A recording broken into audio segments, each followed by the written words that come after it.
we are going to have a discussion, chat.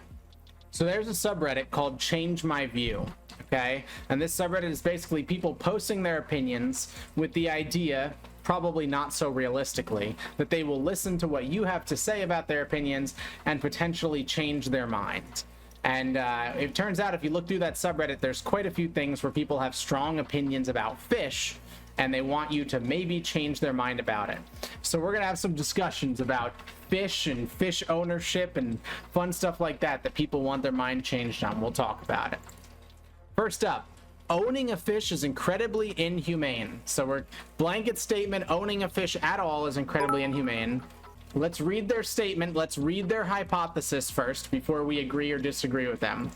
More geared towards holding fish in indoor tanks, not outdoor ponds. Okay, I think it's already a little weird to draw a line between an indoor tank and outdoor pond when in both cases the fish are captive and the conditions could be interchangeable. You could have an outdoor pond that's tiny and an indoor tank that's huge.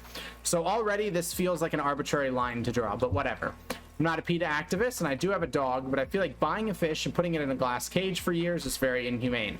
Even with multiple fish in a decently clean tank, I feel like that would be practically torture.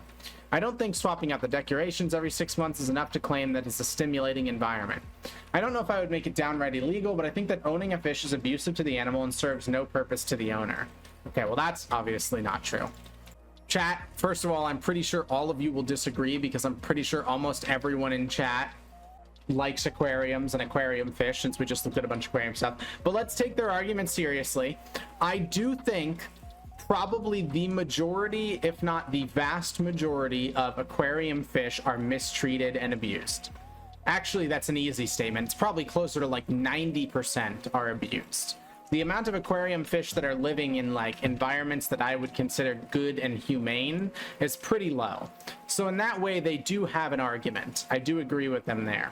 However, they're saying that even in the perfect environment, it's still abusive to the animal, which I think is not true. I think you can replicate a wild environment well enough.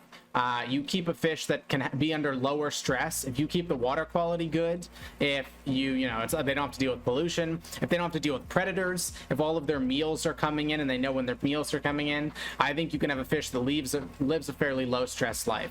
I think stimulation is one of the biggest things people miss because they design aquariums to look good to them, not aquariums to be good for the fish, which is reasonable. And the argument against when they're saying it serves no purpose to the owner. It's pretty obvious what purpose aquariums serve to the owner. They are for entertainment, and also people like to have like projects and to take care of things and so forth. But saying that every fish tank is abusive is downright dumb, I think. I understand where it's coming from, and I think maybe it's coming from a good place, and it's not a bad thing to think that way. And it probably, if fish keeping was illegal, there would be a lot less abuse of animals overall. But saying it can't be done well, I don't know. It's a generalizing statement. Look at the comments. You're guilty of anthropomorphism. Assigning human feelings and traits to things that are not human. Yes, locking up a human in a tiny box would be cruel because humans have complex brains and need constant stimulation. We are talking about fish. Let me clue you in. Most animals on the planet are happy if they can get food. You can give it a safe environment where it can constantly get fed. It's oversimplifying a bit. If anything, owning fish is one of the most altruistic things you can do. Okay, now that's bullshit. That's a dumb statement. Owning a fish is inherently selfish. No one owns a fish for the benefit of the fish. Let's be real here. No one has an aquarium because they want to make the fish happy. It is inherently selfish, and that's okay. It's not a bad thing to want to take care of something, to want to keep fish, to want to see cool things swim around, to design an aquarium. But it is selfish. Let's not call it altruistic to own a fish. There's an in-between here. These people are on both very opposite sides that I think both are being a little extreme. It's not exactly anthropomorphism. Fish do have, maybe not feelings, but fish do have the intelligence that they need stimulation and so forth. Their life is not as simple as just get food. That's a pretty big oversimplification, and that's the kind of thing that leads to abuse of fish. Like, oh, their life is they just need food. So it doesn't matter how they're treated, what environment they're in, they just need food. So I don't like that argument, and I don't like the idea that owning a fish is altruistic, because that's dumb. If it was altruistic, you would get nothing out of it, which isn't necessarily true. You can be altruistic and get something out of it, but you get my point. All right, let's check out the next Change My View. I am a pescatarian, one of those annoying vegetarians who makes exceptions for fish. I grew up with a diet because of my dad, and mostly I stuck to it.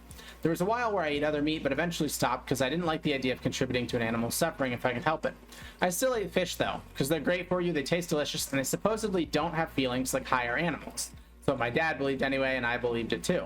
I read about how they have memories, I read about how they can recognize familiar faces. It all came to a head when I watched Blue Planet 2 and saw the clownfish family solve the problem of how to lay their eggs. They investigated different kinds of rocks, seemingly able to make decisions about the kind of rock they needed. After they find a coconut shell after they pushed it towards the anemone that they lived in, but it wasn't just mindless pushing. They would all work together, evaluating the progress as they went, trying out different methods to see which would be most effective with the awkward shape.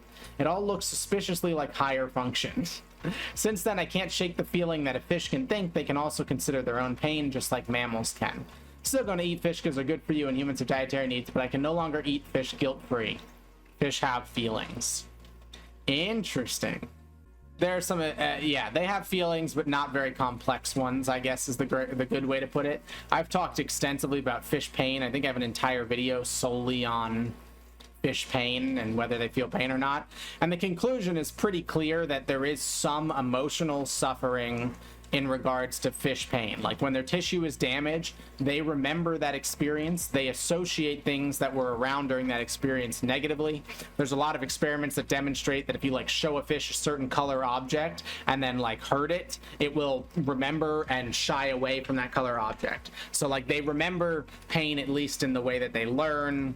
And that, you know, there's some idea whether it's so hard to define suffering and pain properly. There's a lot of, there's the anatomical side where people try to make arguments that because their brain is different that they can't sense it because it's different than us, as if they can't have analogous structures in their brain. The whole argument is incredibly complex, but I think my general intuition from everything that I know about fish is that they have the ability certainly to physically feel pain, as most animals do, and I think they have some degree of emotional suffering as well. Not obviously to the degree of higher mammals, but still more than people will give them credit for. So if your argument for not eating an animal is that it can't feel pain, I think you're going wrong you're going wrong by eating fish. I think that's just sort of like, oh, I'm making an exception for something that I think is dumb. In reality, they're probably a bit smarter than you think.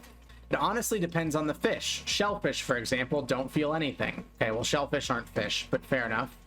I would argue most fish we eat don't feel pain either. Clownfish might, but that's also not a species we regularly eat. Well, clownfish are not that intelligent as far as fish goes. I mean, they're not that big. I mean, they do have a fairly low activity, so they do definitely have intelligence for their size, but I feel like we eat plenty of intelligent fish. I mean, panfish are pretty common for people to catch and eat. Bass and yellow perch and trout, people love eating trout. I think the trout that come from hatcheries are typically quite dumb, but the trout that people catch in the wild are usually quite intelligent. I mean, that's highly oxygenated cold water those trout are living in. So they have highly oxygenated blood. They have well-working brains. I don't know. I think it's just so hard to say. We as humans have an emotional aspect to our pain that makes us not like pain. Well, fish might have it. Might not have it. It's not changed the fact that they feel pain. I think all vertebrates feel pain. Well, yeah, obviously. The discussion is obviously about emotional pain, not physical pain. Interesting. I don't think I want to change the person's view. I think having some empathy for an animal, like, okay, think about it this way. Would you rather be overcautious, like assume that an animal feels pain more than it does and not harm it because of that, and be wrong and it couldn't feel it anyways and it's like, ah, well? Or would you rather be undercautious and assume that something can't feel pain when in fact it can feel pain, right? Like, you might as well be overcautious about it because we just don't know. We just don't have enough information about pain and emotional suffering. So you might as well play it safe because it's so much better to be wrong in the positive direction than it is in the negative direction. All right.